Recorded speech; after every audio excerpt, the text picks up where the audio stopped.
Assalamualaikum warahmatullahi wabarakatuh. Kami dari kelompok satu ingin mempresentasikan hasil diskusi kami yang berjudul Pelaporan Keuangan dan Standar Akuntansi, yang terdiri dari Fikri Haikal, Dwi Dinda Nur Arifah, Srimiranti Siregar, dan Raudatul Jana. Materi pertama akan saya bawakan sendiri, akuntansi dan laporan keuangan. Tujuan akuntansi secara keseluruhan adalah memberikan informasi yang dapat digunakan dalam pengambilan keputusan. Menurut American Institute of Certified Public Accountants (ICPA), akuntansi adalah seni pencatatan, mengklasifikasikan, dan mengiktisarikan transaksi dan peristiwa keuangan dengan cara tertentu dan ukuran moneter, termasuk penaksiran atas hasil-hasilnya. Laporan keuangan pada dasarnya adalah hasil dari proses akuntansi yang dapat digunakan sebagai alat untuk mengomunikasikan data keuangan atau aktivitas perusahaan kepada pihak-pihak yang berkepentingan. Dengan kata lain, laporan keuangan ini berfungsi sebagai alat informasi yang menunjukkan kondisi kesehatan keuangan perusahaan dan kinerja perusahaan.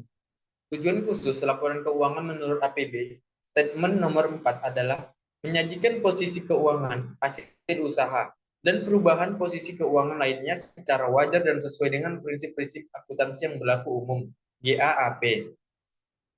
Dan selanjutnya, sedangkan tujuan umum laporan keuangan menurut APB, statement nomor 4 adalah memberikan informasi yang terpercaya tentang sumber daya ekonomi dan kewajiban perusahaan. Dan yang kedua, memungkinkan untuk menaksir potensi perusahaan dalam menghasilkan laba. Yang ketiga, memberikan informasi yang terpercaya tentang sumber kekayaan bersih yang berasal dari kegiatan usaha dalam mencari laba. Dan keempat, memberikan informasi yang diperlukan lainnya tentang perubahan aktiva dan kewajiban. Dan yang kelima, mengungkapkan informasi relevan lainnya yang dibutuhkan para pemakai pelapor. Persyaratan Standar Akuntansi Keuangan (PSAK) nomor 1 menjelaskan bahwa tujuan laporan keuangan adalah menyediakan informasi yang menyangkut posisi keuangan, kinerja, serta perubahan posisi keuangan suatu perusahaan yang bermanfaat bagi sejumlah besar pemakai dan pengambilan keputusan. Urutan laporan keuangan berdasarkan proses penyajiannya adalah laporan laba rugi, income statement, merupakan laporan yang sistematis tentang pendapatan dan beban perusahaan untuk satu periode waktu tertentu. Laporan laba rugi ini akhirnya memuat informasi mengenai hasil usaha perusahaan, yaitu laba rugi bersih, yang merupakan hasil dari pendapatan dikurangi beban. Dan selanjutnya, laporan modal pemilik, Statement of Owner's Equity, adalah sebuah laporan yang menyajikan ikhtisar perubahan dalam modal pemilik suatu perusahaan untuk satu periode waktu tertentu. Laporan perubahan modal, modal pemilik akan bertambah dengan adanya investasi, setoran modal, dan laba bersih. Sebaliknya, modal pemilik akan berkurang dengan adanya penarikan atau pengambilan uang tunai untuk kepentingan pribadi milik pemilik. Dan rugi bersih pada perusahaan perseroan, corporation, laporan laba ditahan, retained earning statement, dibuat untuk menyajikan ikhtisar perubahan dalam saldo laba ditahan, dividen kas maupun dividen saham yang diumumkan sepanjang periode akan mengurangi besarnya saldo laba ditahan.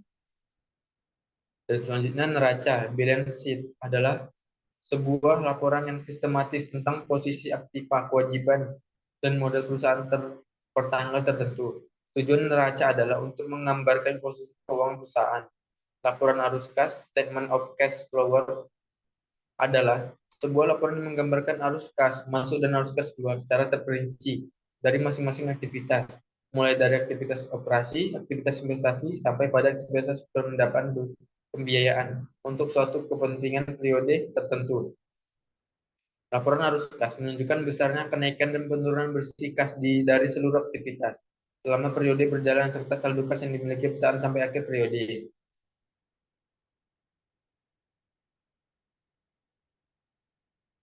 Yang pertama, standar akuntansi nasional.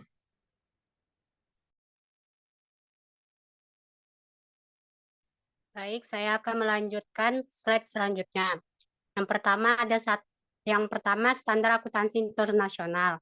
Sejalan dengan era globalisasi dan perkembangan dunia usaha, serta semakin terintegrasinya pergerakan dan pasar keuangan dunia, maka dirasakan saat perlu adanya suatu standar global. Standar tersebut memperoleh bentuknya setelah adanya dukungan dari IASB atau International Accounting Standard Board terhadap standar akuntansi internasional. Pengaruh standar akuntansi ini meningkat secara signifikan dan menjadikannya sebagai norma global menuju terciptanya harmonisasi dalam standar akuntansi dunia. PASB dan IASB bekerja bersama-sama untuk mengembangkan sebuah standar akuntansi keuangan yang sama. Mereka telah mengidentifikasi ada beberapa standar akuntansi yang dapat dipadukan secara bersama-sama tanpa mengalami banyak kesulitan. Di antaranya meliputi akuntansi untuk harga perolehan beberapa jenis persediaan, akuntansi untuk pertukaran aktiva non-moneter, pelaporan perubahan akuntansi, dan perhitungan laba per saham.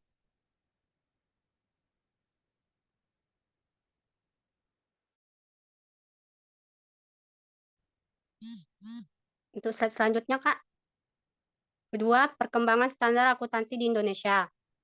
Pada waktu Indonesia merdeka, hanya ada satu orang akuntansi pribumi, yaitu Prof. Dr. Abu Tari. Sedangkan Prof. Sumarjo baru menyelesaikan pendidikan akuntansinya di negeri Belanda pada tahun 1956. Akuntan Indonesia pertama yang merupakan lulusan dalam negeri adalah Basuki Sidaharta, Hendra Dermawan, Tantong Zui, dan Gotisim. Mereka lulusan pada pertengahan tahun 1957. Keempat akuntan ini bersama dengan Prof. Sumarjo memprakarsi berdirinya Perkumpulan Akuntan Indonesia. Dengan menyadari keindonesiaannya, mereka berkeyakinan bahwa tidak mungkin menjadi anggota NIVA atau Netherlands Institute van Accounts atau VAGA atau Vereniging Academies Gervan Accountants. Mereka juga berpendapat bahwa kedua lembaga itu tidak mungkin akan memikirkan perkembangan dan pembinaan akuntan di Indonesia. Pada hari Kamis tanggal 17 Oktober 1957, kelima akuntan tadi mengadakan pertemuan di Aula Universitas Indonesia atau UI dan bersepakat mendirikan Perkumpulan Akuntan Indonesia. Karena pertemuan tersebut tidak dihadiri oleh semua akuntan, yang ada maka diputuskanlah untuk membentuk panitia persiapan pendirian Perkumpulan Akuntan Indonesia. Panitia ini bertugas menghubungi akuntan lainnya untuk menanyakan pendapat mereka mengenai usulan pendirian Perkumpulan Akuntan Indonesia. Dalam panitia ini, Prof. Sumarjo ditunjukkan sebagai ketua. Gotisim sebagai penulis, Basuki Sidaharta sebagai bendahara, sedangkan Hendra Darmawan dan Tanto Zui sebagai komisaris. Surat yang dikirimkan panitia kepada 6 akuntan lainnya memperoleh jawaban setuju. Perkumpulan yang diberikan nama Ikatan Akuntan Indonesia atau IAI akhirnya terbentuk pada tanggal 23 Desember 1957, yaitu pada pertemuan ketiga yang diadakan di Aula UI pada pukul 7:30. Susunan pengurus pertama terdiri dari ketua, Prof. Dr. Sumarjo Jitro Sidojo, panitianya Dr. Tuan Gotisim, bendaharanya Dr. Sibingtat atau Basuki Sidaharta, komisarisnya Dr. Tantong Zoe, dan komisaris keduanya Dr. Oek Wingteng atau Hendra Darmawan. Sedangkan keenam akuntan lainnya sebagai pendiri IAI adalah Prof. Dr. Abu Tari, Tio Pongziang, Tan Ngoen, Tang Siu Jian, Lin Kui Ilang, De Ting Him. Dan pada tahun 1973, untuk pertama kalinya IAI menerbitkan Prinsip Akuntansi Indonesia atau PAI dengan maksud untuk menghimpun prinsip akuntansi yang lazim berlaku di Indonesia dan juga sebagai prasarana bagi penerbitan laporan keuangan untuk perusahaan yang akan memasuki bursa pasar modal. Salah satu prasarana mutlak bagi terbentuknya pasar uang dan modal pada waktu itu, di mana laporan keuangan dari perusahaan yang akan menerbitkan surat-surat berharga kepada publik harus disusun berdasarkan prinsip akuntansi tersebut. Baiklah, saya akan melanjutkan materi selanjutnya. Yang ketiga, tantangan akuntansi di masa mendatang. Akhir-akhir ini, akuntan dianggap sebagai pintu gerbang pasar modal, tanpa peran akuntan dalam menjamin kualitas dan integritas informasi keuangan. Pasar modal akan menjadi tidak efisien dan biaya modal akan menjadi lebih tinggi. Profesi akuntansi mempunyai fungsi yang menjanjikan unsur. Beberapa keuntungan termasuk resiko investasi yang rendah dan alokasi sumber daya yang lebih baik. Akuntan telah diberikan izin khusus secara legal di mana tidak satupun perusahaan dapat memasuki pasar publik tanpa atestasi dari akuntan. Dengan apresiasi yang nyata ini, peran akuntansi sangatlah penting sekali, terutama seiring dengan semakin berkembang dunia bisnis. Masalah pelaporan keuangan juga hadir di sini. Tantangan untuk bersaing untuk peluang usaha meningkat dengan begitu cepat.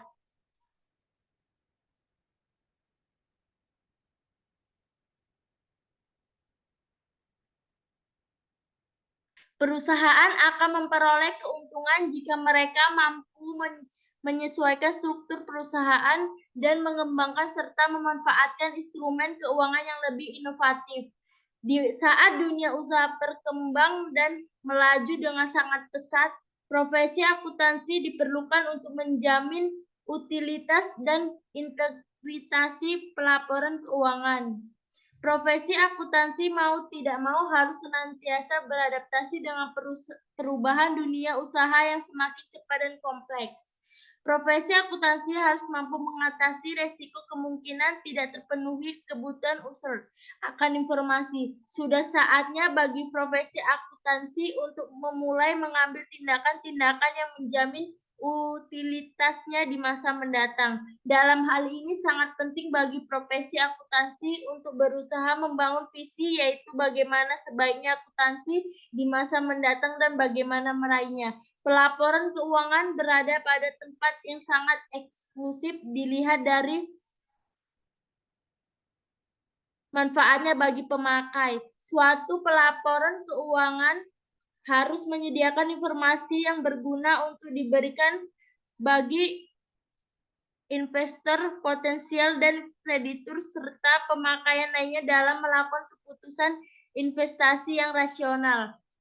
Profesi akuntansi harus dapat mengembangkan analisis perangkat kerja yang dapat diandalkan untuk mengantisipasi dan merespon perubahan yang terjadi dalam konsep bisnis perusahaan.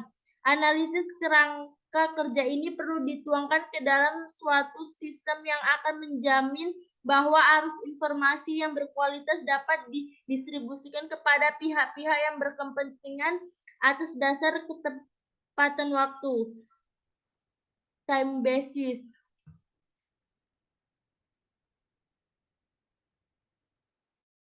Baiklah, materi selanjutnya akan dibawakan oleh Raudatul Jannah. Masa depan akuntansi. Penulis telah mengidentifikasi bahwa setidaknya ada 3 hal yang mungkin saat penting bagi masa depan akuntansi yang perlu dicermati dan mendapat perhatian khusus dari profesi akuntansi. 3 hal tersebut adalah masalah pengakuan atau recognition dan pengukuran measurement atas aset dan kewajiban perusahaan, dan kata lain apa yang seharusnya dilaporkan keuangan atau neraca. Neraca harus dapat secara memadai dan akurat mencerminkan aset dan kewajiban perusahaan. Penggunaan laporan keuangan seharusnya dapat memanfaatkan neraca untuk memperoleh gambaran yang cukup mengenai suatu perusahaan. Namun, pada kenyataannya banyak sekali keterbatasan yang terkandung dalam neraca. Di antaranya adalah kecenderungan untuk mengabaikan efek inflasi, tidak mencerminkan nilai perusahaan saat ini, current value of entity, tidak mengungkapkan seluruh aset dan kewajiban perusahaan, serta serta kurangnya memiliki daya banding.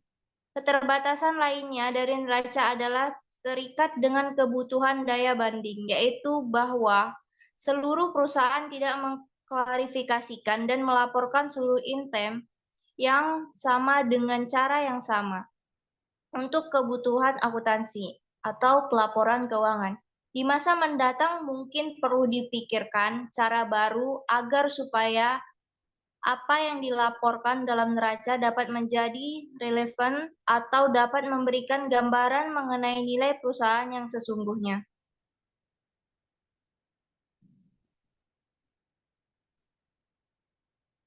Masalah ketepatan waktu, timelines, pelaporan keuangan dengan kata lain kapan seharusnya akun-akun dilaporkan. Masalah ketepatan waktu dalam pelaporan keuangan juga semakin bertambah penting seiring dengan kemajuan kompleksnya dunia bisnis. Saat ini laporan tahunan dan bahkan laporan kuartalan sudah tidak lagi dapat memenuhi arus kebutuhan informasi yang semakin mendesak.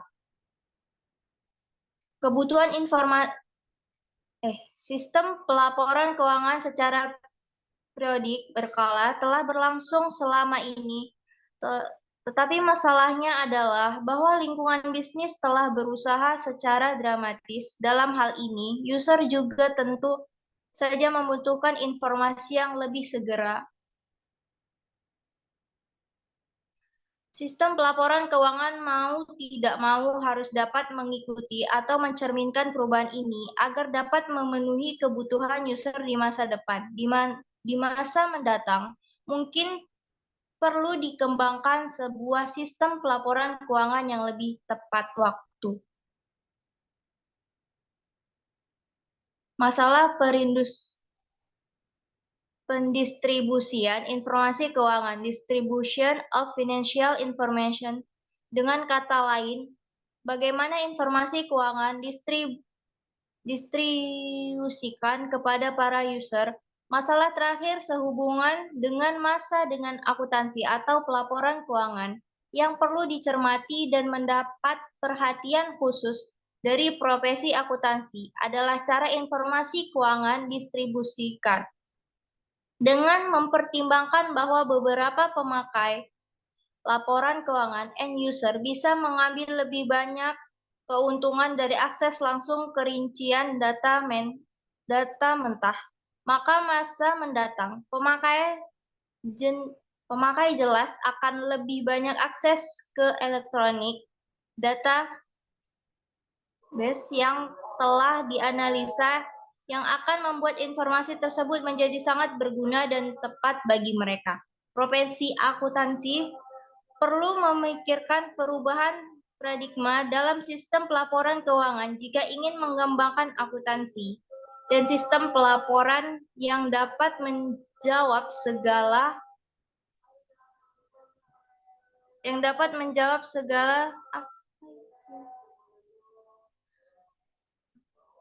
yang timbul di masa mendatang. Baiklah, saya akan melanjutkan materinya. Yang kelima, kecurangan pelaporan keuangan. Pelaporan keuangan yang menyesatkan merupakan kesalahan penyajian atau penghilangan suatu jumlah atau pengungkapan secara sengaja dengan tujuan untuk menipu para pemakai laporan keuangan. Yang pertama, manipulasi, pemalsuan, atau mengubah catatan transaksi atau dokumen pendukung yang menjadi dasar penyusunan laporan keuangan. Yang kedua, kesalahan pengungkapan atau penghilangan secara sengaja peristiwa transaksi atau signifikasi lain dalam laporan keuangan. Yang ketiga, kesalahan yang disengaja atas penerapan prinsip akuntansi khusus yang berkaitan dengan jumlah, klasifikasi penyajian, atau pengungkapan. Ada 3 kondisi yang dapat menyebabkan terjadinya kecurangan, yaitu 1. Insentif atau tekanan. Manajemen maupun karyawan memiliki insentif, dorongan, atau tekanan untuk melakukan kecurangan. Yang kedua, peluang. Keadaan yang memberi peluang atau kesempatan bagi manajemen maupun karyawan untuk melakukan kecurangan. Yang ketiga, pelaku atau pembenaran atas tindakan suatu perilaku atau karakter yang membuat manajemen maupun karyawan melakukan tindakan yang tidak jujur atau lingkungan yang membuat mereka menjadi bertindak tidak jujur dan membenarkan tindakan tidak jujur tersebut.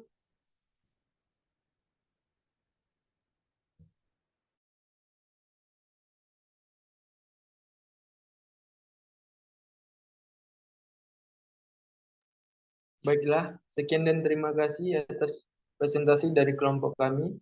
Wassalamualaikum warahmatullahi wabarakatuh.